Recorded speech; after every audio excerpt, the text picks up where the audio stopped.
जब आप किसी खौफ के साए में मुबाशरत करते हैं, मीन्स के बच्चे ना उठ जाएँ या कोई देख ना ले और आपके खूबसूरत और खुशगवार लम्हात में वो रुकावट बने, तो आप ज़हनी मरीज़ बन सकते हैं, नफ्सियाती मरीज़ बन सकते हैं, डिप्रेशन में जा सकते हैं।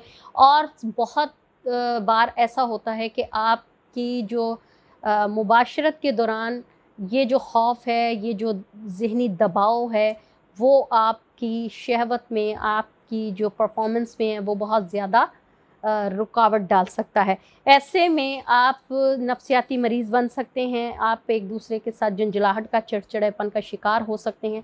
तो ऐसे में जो शौहर है, उसकी कोशिश होती है कि फ़ौरन अपनी जो एक्टिविटी है, वो कंप्लीट की जाए और उसके बाद अलग हो जाए ताकि कोई हमें देख ना ले। जबकि ख़वातीन को कम से कम 30 से 35 मिनट चाहिए होते हैं, जिसकी वजह से अगर उनको वो टाइम नहीं मिलता, मर्द अपनी मुबाशरत कंप्लीट करके साइड पर हो जाता है, डिस्चार्ज हो जाता है, जबकि ख़वातीन में वो चीज़ें बाकी रह जाती हैं, जिसकी वजह से उसका गुस्सा भी अरूज पर चला जाता है, उसका चिड़चिड़ापन भी अरूज पर चला जाता है और उसकी सेहत में भी ख़ासा फ़र्क पड़ता है, जिसका ख़मियाज़ा आपको भुगतना पड़ता है।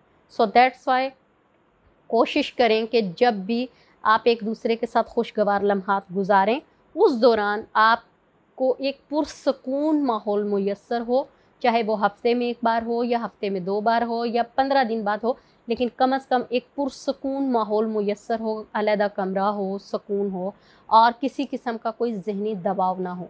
तो उम्मीद है नाज़रीन आपको ये प्रोग्राम अच्छा लगा होगा। काइंडली हमारे प्रोग्राम को लाइक करें, शेयर करें, बेल आइकन का बटन दबाएँ। साथ ही साथ हमारे चैनल को सब्सक्राइब करें। दुआओं में याद रखिएगा। अल्लाह हाफ़िज़।